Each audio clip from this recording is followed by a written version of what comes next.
श्रीगुरुभ्यो नमः। हरिः ओम्।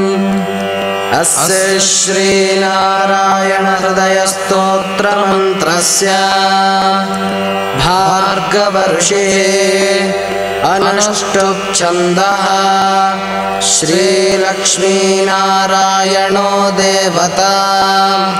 ॐ बीजं नमः शक्तिः नारायणायेति कीलकम् श्रीलक्ष्मीनारायण प्रीत्यर्थे जपे विनियोगः। ॐ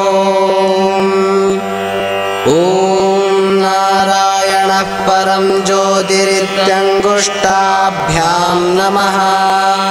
ॐ नारायणः परं ब्रह्मेति तर्जनीभ्यां नमः। ॐ नारायणः परो देव इति मध्यमाभ्यां नमः।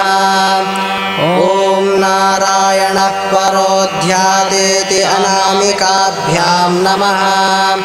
ॐ नारायणः परं धामेति कनिष्ठिकाभ्यां नमः।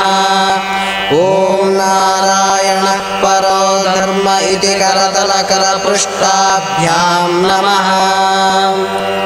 ॐ नारायणः परं ज्योतिरिति हृदयाय नमः।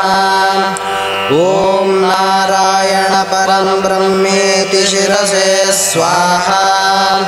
ॐ नारायण परो देव इति शिखाये वौषट्। ॐ नारायण परो ध्यातेति कवचाय हुम्। ॐ नारायण परं धामेति नेत्राय वषट्। ॐ नारायण परो धर्मेति अस्त्राय फट्। ॐ ऐन्द्रादिदशदिशम् ॐ नमः सुदर्शनाय सहस्रारहुं फट्। बध्नामि नमश्चक्राय स्वाहा।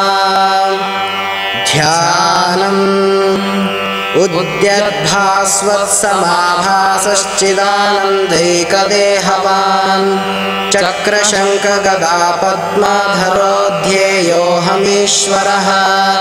लक्ष्मीधराभ्यामाश्लिष्टः स्वमूर्तिगणमध्यगः।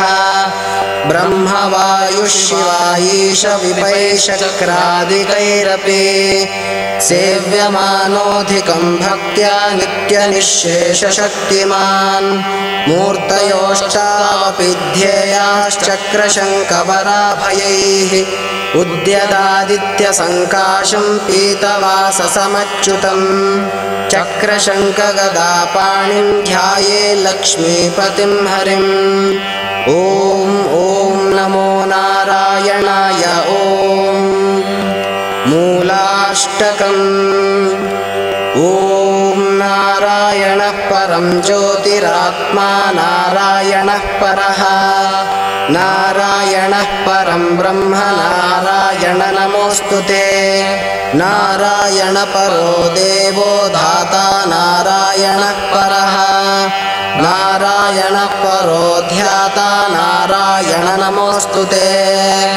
नारायण परं धाम ध्यानं नारायणः परः। नारायण परो धर्मो नारायण नमोऽस्तु ते। नारायण परो वैद्यो विद्या नारायणः परः। विश्वं नारायणः साक्षात् नारायण नमोऽस्तु ते। नारायणाद्विधिर्जातो जातो नारायणाद्धरः। जातो नारायणादिन्द्रो नारायण नमोऽस्तु ते। रविर्नारायणस्तेजश्चन्द्रो नारायणः परः। वह्निर्नारायणः साक्षात् नारायण नमोऽस्तु ते। नारायण उपास्य स्यात् गुरुर्नारायणः परः। नारायणः परो बोधो नारायण नमोऽस्तु ते। नारायणः फलं मुख्यं सिद्धिर्नारायणः सुखम्। सेव्यो नारायणः शुद्धो नारायण नमोऽस्तुते। ॐ नमो नारायणाय स्वाहा इति मूलाष्टकम्। प्रार्थनादशकम्। नारायणस्त्वमेवासि दहराख्ये हृदि स्थितः। प्रेरकः प्रेर्यमाणानां त्वया प्रेरितमानसः। त्वदाज्ञां शिरसा धृत्वा जपामि जनपावनम्। नानोपासनमार्गाणां भावहृद्भावबोधकः। भावार्थकृद्भावभूतो भावसौख्यप्रदो भव। त्वन्मायामोहितं विश्वं त्वयैव परिकल्पितं। त्वदधिष्ठानमात्रेण सैव सर्वार्थकारिणी। त्वमेव तां पुरस्कृत्य मम कामान् समर्थय। न मे त्वदन्यस्त्रातास्ति त्वदन्यन्न हि दैवतं। त्वदन्यं न हि जानामि पालकं पुण्यरूपकं। यावत् सांसारिको भावो मनस्थो भावनात्मकः तावत् सिद्धिर्भवेत् सद्यः सर्वथा सर्वदा विभो। पापिनामहमेवाग्रो दयालूनां त्वमग्रणीः। दयनीयो मदन्योऽस्ति तव कोऽत्र जगत्त्रये। त्वयाप्यहं न सृष्टश्चेन्न स्यात् तव दयालुता। आमयो नैव सृष्टश्चेदौषधस्य वृथोदयः। पापसङ्घपरिक्रान्तः पापात्मा पापरूपधृक्। त्वदन्यः कोऽत्र पापेभ्यस्त्राता मे जगतीतले। त्वमेव माता च पिता त्वमेव त्वमेव बन्धुश्च सखा त्वमेव। त्वमेव विद्या द्रविणं त्वमेव त्वमेव सर्वं मम देवदेव। प्रार्थनादशकं चैव मूलाष्टकमिति द्वयम्। यः पठेत् शृणुयात् नित्यं तस्य लक्ष्मीः स्थिरा भवेत्। नारायणस्य हृदयं सर्वाभीष्टफलप्रदम्। लक्ष्मीहृदयकं स्तोत्रं यदि चैतद्विना कृतं तत्सर्वं निष्फलं प्रोक्तं लक्ष्मी क्रुध्यति सर्वदा। एतत् सम्पुटितं स्तोत्रं सर्वकर्मफलप्रदम्। लक्ष्मीहृदयकं चैव तथा नारायणात्मकं।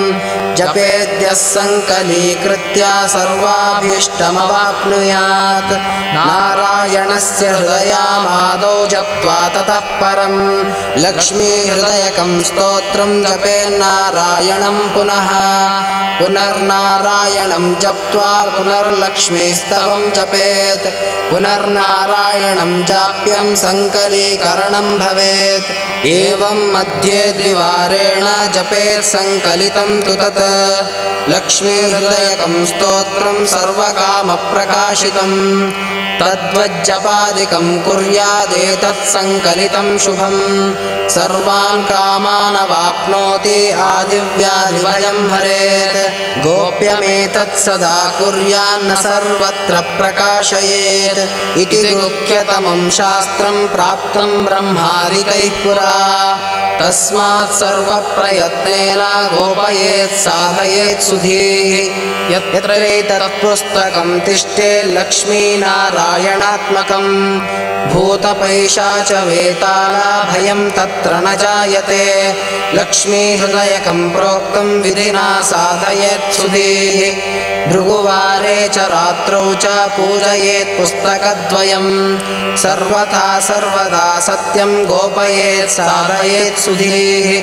गोपनात् साधनाल्लोके सर्वां सिद्धिं लभेन्नरः। इति अथर्वणरहस्ये नारायणहृदयं सम्पूर्णम्।